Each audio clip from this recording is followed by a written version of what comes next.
Hello, our team composed of Melanie Martinez, Kevin Martinez, and Martin Galicia got the task to design a car using the 3D software Creo Parametric. To complete the project, we went through three main stages: reverse engineering, where we disassembled a physical car that was given to us; the analysis, where we identified the purpose for all the pieces; and the design of the final 3D car. This was a challenging project since we went through many obstacles, but in the end we overcame them and developed various skills.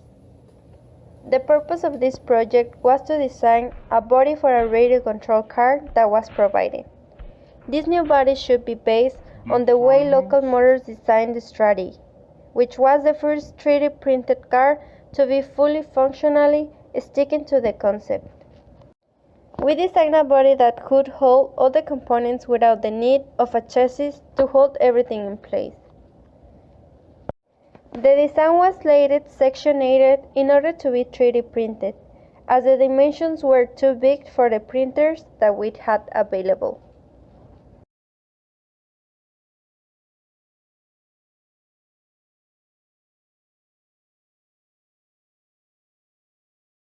Reverse engineering is the process in which a product is disassembled in order to understand its components and the way it works, in order to solve an issue or just improve the product. We approach this by disassembling the car starting with the rear side to finish with the front. We measured all pieces using a vernier caliper and divided them so every member could do a 3D design of it. Once we had all measurements, we analyzed each piece to determine their function and if we needed them for our final design.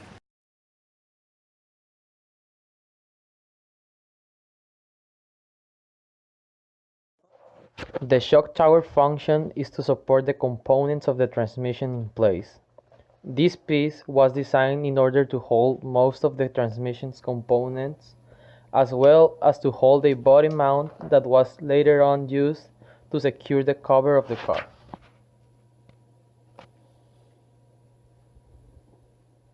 As we redesigned the cover, we realized that this piece would be the key to hold all the components into our new cover design. This is why we use this piece as a reference by creating a cutout in Creo Parametric in order to place the holes needed to screw the piece into the body. The shaft is the piece in charge of giving the mobility to both the frontal and rear suspension. This piece contains a set of gears and bearings that connect directly into the motor and then into the differential. Due to these gears, the impulse needed to move the car is created. The differential is a device that splits the engine torque two ways, allowing each output to spin at a different speed. The differential is found on all modern cars and trucks, and also in many all-wheel drive vehicles. These all-wheel drive vehicles need a differential between each set of drive wheels, and they need one between the front and the back wheels as well, because the front wheels travel a different distance through a turn than the rear wheels.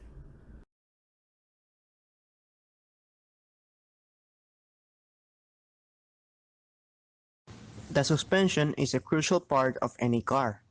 It helps the car to keep the equilibrium once in movement and give it stability when turning. The suspension is composed of different parts such as spring, which makes it possible for the suspension to contract and expand once the car passes through uneven roads. It also has the lower spring retainer, which prevents the spring from separating. The suspension contains a piston and special shock fluid to help it move. All of these pieces are essential and they must stay in the final design.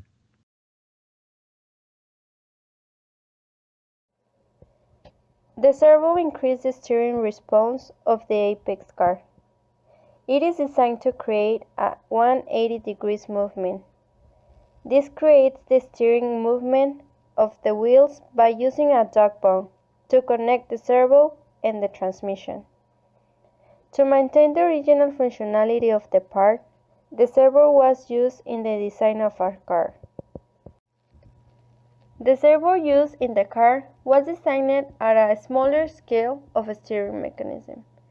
It covers the same function of a real car. The design of it was to be similar to the real one, in a cheap and resistant presentation.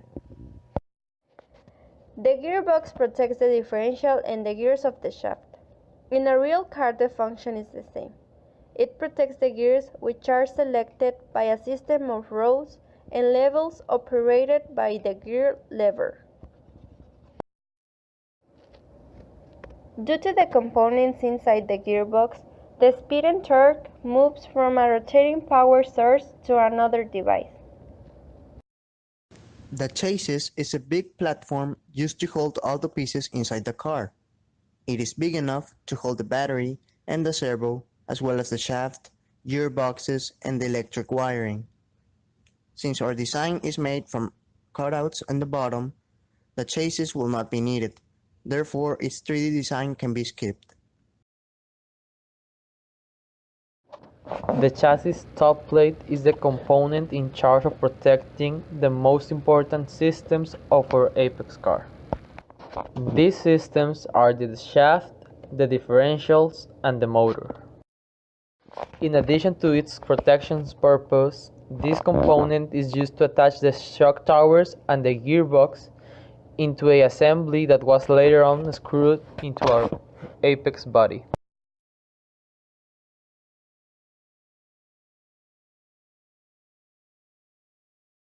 During the 3D printing of our project, we faced with some challenges which occurred naturally.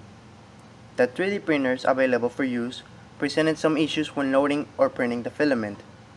We became familiar with those problems and looked for ways to fix them, giving us more experience when using 3D printers. Another issue we faced is that the ground cable connected to the motor broke, which made us have to solder it back.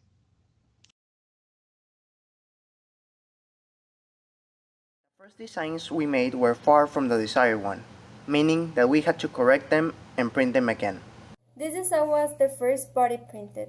This design was not created in the most efficient way. For instance, the design did not include an appropriate shape, and the cuts were not big enough to include the mechanisms used in the Apex car. Of the new versions printed, the material and time were reduced from 7 hours to 5 hours. The second try, we started to reduce the height of our model so we can save printing time. We also made the compartments for the components bigger so they could fit. What we did not take into consideration was the part in the middle, since nothing will fit in there.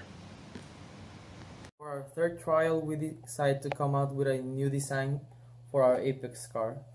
We decided to make a cut in the middle of these parts in order to be able to assemble the components here by screwing the shock tower in, as well as making the holes a little bit bigger in order to secure the components will fit in.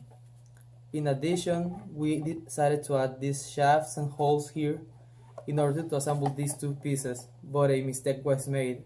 As we were designing in Creo, we added a same diameter to both shaft and hole, but we were not counting on the tolerance we should have given to the printing. So in this case, even though the design had the same diameter, the actual piece didn't fit in. Fourth version printed. The new modifications of these versions were to change the diameter of the shafts in order to secure the assembly of both pieces. The cuts were made deeper to reduce the time and material used.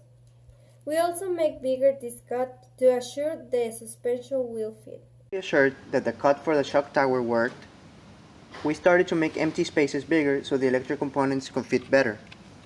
However, the shafts are still bigger than the holes, making it impossible for them to fit. For our last trial, we decided to make the middle part hole as well as the diameter of the tires hole a little bit bigger to assure that all the components will fit. In addition to that, we decided to change the filament used to print. Instead of continuing using ABS, we changed to PLA. Lastly, we were able to change the infill percentage to a higher number in order to have a higher quality piece. We decided to make the rear part following the design from the front part, adding a place where the shock tower could be screwed in order to secure all the mechanisms. We decided to add multiple holes to make sure the shock tower will fit.